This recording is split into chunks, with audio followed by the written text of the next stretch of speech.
The next series of lectures will be called The Defense of the West. We are the West, the United States, our Western European allies, the British, the French, the Germans, and so forth. Nowadays, the system I will be describing is becoming much more popular all over the world. The core Western value is freedom, land of the free. So I like to call these lectures, this lecture in particular, Let Freedom Ring, and it will be based in large part on this great work by John Stuart Mill, very short little work called On Liberty. If you can see, I paid a grand total of 65 cents for this great little piece of wisdom, and I will begin defining freedom by noting there is one thing in the world that belongs obviously only to you and not to anybody else, and that is your body. It's your body. Nobody else should be allowed to decide what to do with your body. A lot of people probably would like to be able to decide what to do with your body at parties late on Friday and Saturday night, but they are not allowed. It's your body. Only you should be allowed to decide, this is what I want in my body, this is what I want in my mind, this is what I don't want in my body, this is what I don't want in my mind. To whatever extent anyone can force you as an adult, this applies only to adults, not to children, but to whatever extent anyone can force you as an adult, this is good for you, you have to do it. Eat some nutritious food that you don't like the taste of. This is bad for you. You can't do it. Then to that extent, you are not free. For you to be free, you have to be the one to decide. This is what I want in my body. This is what I want in my mind. This is what I don't want in my body. This is what I don't want in my mind. Just like I have the right, if I get mad at my car, I have the right to go out into my driveway with a sledgehammer and destroy my car. I don't have the right to destroy your car. That belongs to you. So I have the right to do whatever I want with my body. I have the right to destroy my body. It belongs to me. I don't have the right to hurt your body. That belongs to you.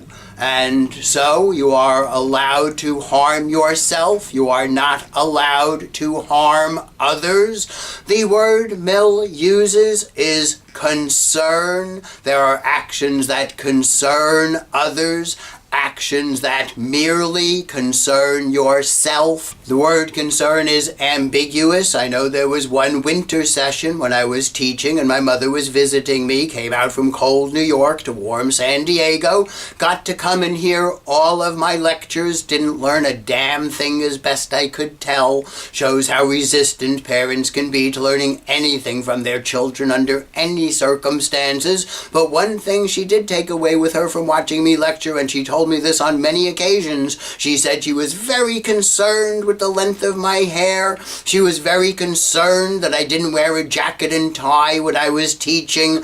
But for Mill, that isn't really the meaning of concern. For her to be concerned, she would have to show that the fact that I didn't wear a jacket and tie was threatening to harm her, or she needed protection against me. That's what we mean by concern. Harm to others, self-protection. And so actions that concern others, harm others, they need protection against. If, for example, I walk up to you, slam my fist into your nose, break your nose into 1,000 pieces, drive the pieces back into your brain and kill you in horrible agony, obviously you were harmed, you needed protection against me. If I murder you, if I rape you, if I steal from you, I harmed you, you needed protection against me. But Mill also thinks there is an area of action that merely concerns yourself, where your right to freedom is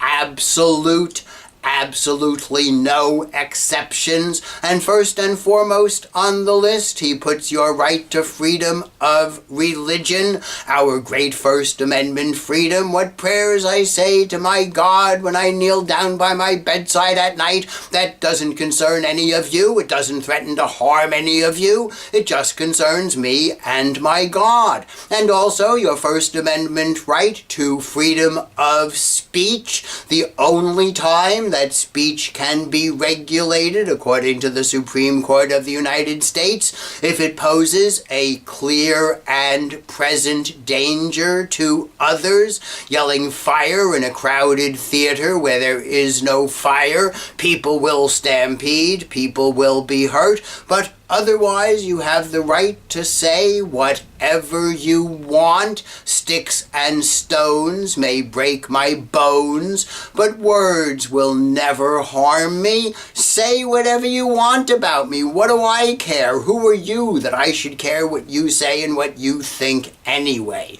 Also, and maybe more controversial, your right to suicide. Traditionally, as I was growing up, it was illegal to try to commit suicide.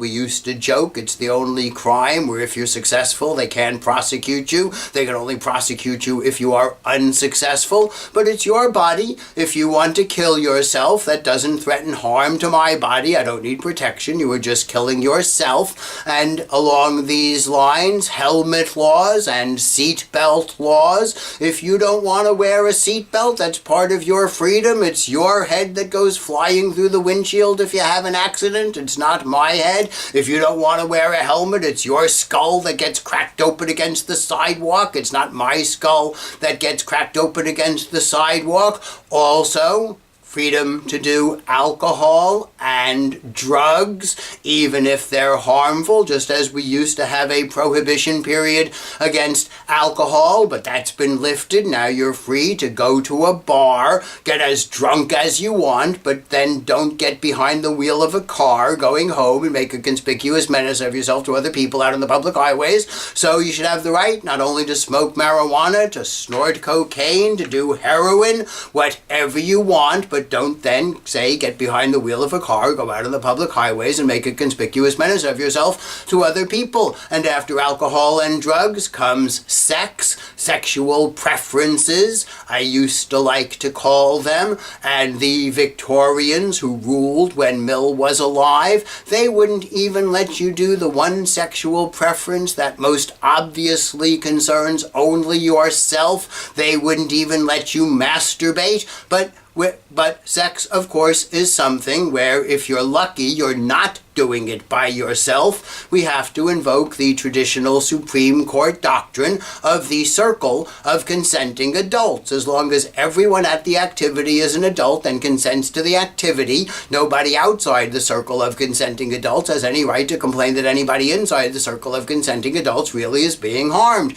In other words, if your favorite sexual preference is the same as mine used to be, you like to go to orgies. Oh, the 1960s, it was a paradise of a time. No herpes, no AIDS. It would be illicit on these grounds for the police to burst into our orgy and say, we're arresting you for harming you and arresting you for harming you. If everybody at the orgy is saying to each other, oh, harm me as best you can, harm me faster, please, nobody outside the circle of consenting adults has any right to complain that anybody inside the circle of consenting adults really is being harmed. And once when I finished this lecture, I had a nice young man come up to me and tell me, oh, Professor, we don't call it sexual preference anymore. The proper term is sexual orientation. I thanked him very much for correcting me, but either way, whether it's a preference, whether it's an orientation, no matter what it is, the point is it's your body. You have the right to do what you want with your body.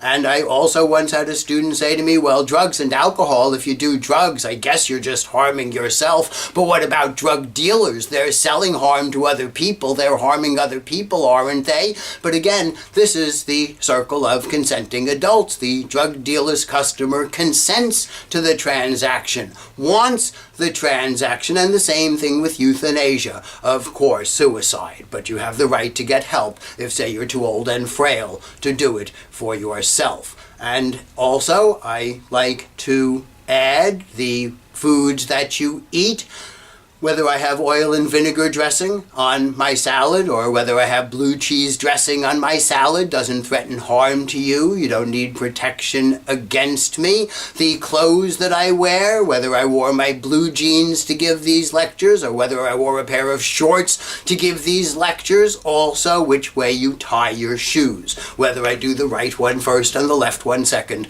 or the left one first and the right one second. Needless to say, Mill's Victorian contemporaries were horrified by this, calling as it does for the legalization of all drugs, calling as it does for the legalization of all sex acts, and so the Victorians tried to argue against Mill's distinction here, saying, look, we live in a social context. Almost anything that you put down as merely concerning yourself can be reinterpreted as concerning others, and we can start with what Mill thought was first and foremost on the list: your right to freedom of religion. What prayers I say to my God when I kneel down by my bedside at night, that doesn't threaten harm to any of you. It doesn't concern any of you. It just concerns me and my God. Not everyone believes that. Calvinists don't believe that. You've heard of the great comic strip Calvin and Hobbes. I'll get to Hobbes later. If I am a Calvinist, I believe not only has God commanded me, telling me what are the proper rituals to go through and what are the proper prayers to say, but if I am a Calvinist, I also believe that God has commanded me, so far as it's in my power, to make sure that everybody around me says only the proper prayers and goes through only the proper rituals, and to whatever extent anybody is saying the wrong prayers or going through the wrong rituals, if I don't try to stop them and make them say the right prayers and go through the right rituals, God will hold me responsible and will damn me to hell for all of eternity. Granted, that isn't exactly like being punched in the nose. It isn't a blow to my physical well-being. It's a blow to my spiritual well-being. But since I argued in the Philosophy is More Pleasurable Than Sex lecture that the spiritual pleasures are superior to the physical pleasures, why shouldn't a blow to my spiritual well-being count even more than a blow to my physical well-being? So if I am a Calvinist, I believe I am perfectly justified in going into your room, installing hidden microphones, hidden video cameras, seeing if you're saying the wrong prayers, going through the wrong rituals. If you are, I have to force you to say the right prayers, go through the right rituals, otherwise God will hold me responsible and damn me to hell for all of eternity. With that goes your right to freedom of speech. You can say whatever prayers you want. Also, of course, religious restrictions against suicide, against drugs, against sex, even the foods you eat. Jews, for example, Muslims also can't eat pork. Maybe we can imagine some Muslim Jewish-style religion, Calvinist twist, where God not only commands me not to eat pork, but to make sure that none of you eat pork also. And maybe that should apply to oil and vinegar dressing and what clothes you wear when you dress. Not everyone thinks that that's harmless. The Puritans, if I've got this right, they thought there was only one color that was the proper color to wear. Often my students would say white. You would think, given their racial prejudices, that would be the correct answer, but actually they preferred black to reflect the somber nature of life. And the one color you were never supposed to wear, the color red, because red inflames your passion. Why I chose a red shirt for this lecture. See if your passions are all inflamed and you all break out into an orgy while I am giving this lecture. But maybe God commands not only that I shouldn't wear red, but that you can't wear red also. And I used to think which way you tie your shoes, that would be the only one that would be left. But then a student once put up their hand and said, but Professor, can't we imagine some Calvinist-style religion where God also commands you how to tie your shoes? And then one time a guy put up his hand and said, Professor, in the military, or at least the military unit that he was in, there is one approved way to tie your shoes. They have determined that this is the way to tie your shoes where it is least likely that the shoes will come untied and you will trip, because they don't want your shoes coming untied when you're in combat and you trip and fall down and expose yourself to enemy fire. Not that they care much if you get shot. You're so stupid you can't even figure out how to tie your shoes right, but one of your buddies will see that you've fallen down and they'll come back to help you and they'll get shot. And so if you are my soldiers and I'm your sergeant and we're being visited by the commanding officer and the commanding officer sees that one of my soldiers doesn't have their shoes tied right, well, you get blamed, of course, but I get blamed also. It's my job to make sure that my soldiers tie their shoes correctly, and so maybe God commands us to make sure everybody else's shoes are tied correctly. What has been happening to your right to freedom as I have been doing this one by one, moving these actions from the column where they merely concern yourself, where your right to freedom is absolute, to the column of actions where they concern others, where it can be regulated. Your right to freedom is getting smaller and smaller and smaller and ultimately vanishes completely. You can't even decide how to tie your own shoes. Mill thought just about everybody would dislike that conclusion. He thought really everybody would like at least some freedom. And so if you are a champion of freedom, which of course all good Americans are, then you want this distinction to be maintained.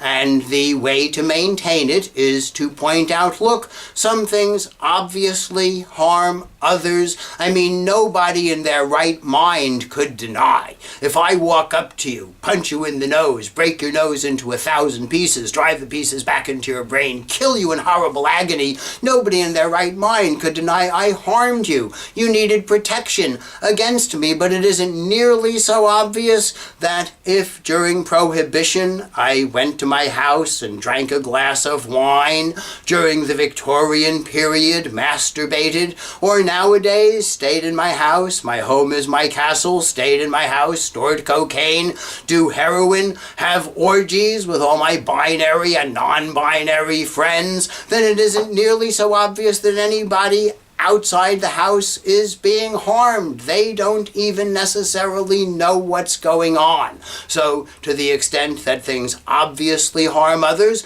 they should be regulated. To the extent they don't obviously harm others, they should be left alone. And so champions of freedom, all good Americans, we want this distinction to be maintained. And if that's your position, I am a champion of freedom, I want the distinction to be maintained. I am a great champion of freedom. I want as much freedom as possible. I want the list of actions that merely concerns yourself to be as long as possible. And if that's your position, I love freedom. I want as much freedom as possible. I want the list of activities that should be free to be as long as possible. That's your position. And if you want everything that I have on that list to be on that list, including the accumulation of great wealth, that no matter how much money you make, it's none of anybody's business, it's none of the government's business, they should keep their hands off your money, then to that extent, that is the position of the Libertarian Party. On the other hand, if you think that the accumulation of great wealth eventually can harm society, after a while you are taking over everything, restricting opportunity, denying the public the benefits of competition, then to that extent, that is the first definition I will give you of a socialist position. See, of course, the full lectures on socialism, but that's what socialism believes. After a while, and you can think of this simply as antitrust legislation, socialism again in the background, after a while, you've made so much money, you're taking over everything, denying the public the benefits of competition, we have to break up your monopoly, break up your trust. That is a socialist position. The distinction between the Libertarian Party and the Socialist Party falls right out of this distinction in John Stuart Mill. And I remember once when I was dropping one of my friends off at Palomar Hospital in Escondido, a couple of scruffy-looking guys were walking past carrying a clipboard. They saw me walking along. They came running over, waving their clipboard. Hey, mister, we have a petition here for the Libertarian Party. They're calling for the legalization of marijuana. Would you like to sign? Why they thought I would be interested in that, I have no idea. But I immediately drew for them the distinction between actions that concern others and actions that merely concern yourself, gave them examples of each, showed them how the distinction could be difficult to maintain, but that if we didn't maintain it, you would lose all freedom, including even the right to decide how you want to tie your own shoes. Everybody would shrink from that. So we maintained the distinction by saying some things obviously harm others, they should be regulated. Other things don't obviously harm others, they should be left alone. And that's the position of the Libertarian Party, for which you guys are circulating this petition. They believe in freedom. They want this distinction. Libertarians want as much freedom as possible. They want the list to be as long as possible. Libertarians do call for the legalization of drugs. Everything on that list should be there, including the accumulation of great wealth. No matter how much you make, it's none of the government's business. They should keep their hands off it. That's the Libertarian Party, for which you guys are passing around this petition. On the other hand, guys, if you believe that the accumulation of great wealth was something that did potentially harm society and should be regulated, then you would be passing around positions for the Socialist Party. But before I could even finish my explanation, they went walking off into the distance and yelled back over their shoulder, well, mister, you obviously know more about this than we do. Frankly, we're only circulating this petition because we get paid for the signatures that we gather. And you can probably guess what they were going to buy with the money that they got. But I like to call myself here a libertarian socialist. I believe in freedom. I believe people should have as much personal freedom as possible. I am one of the people in this society who really uses the freedom that we are given, but it's pretty obvious, again, trust busting in the foreground, socialism in the background.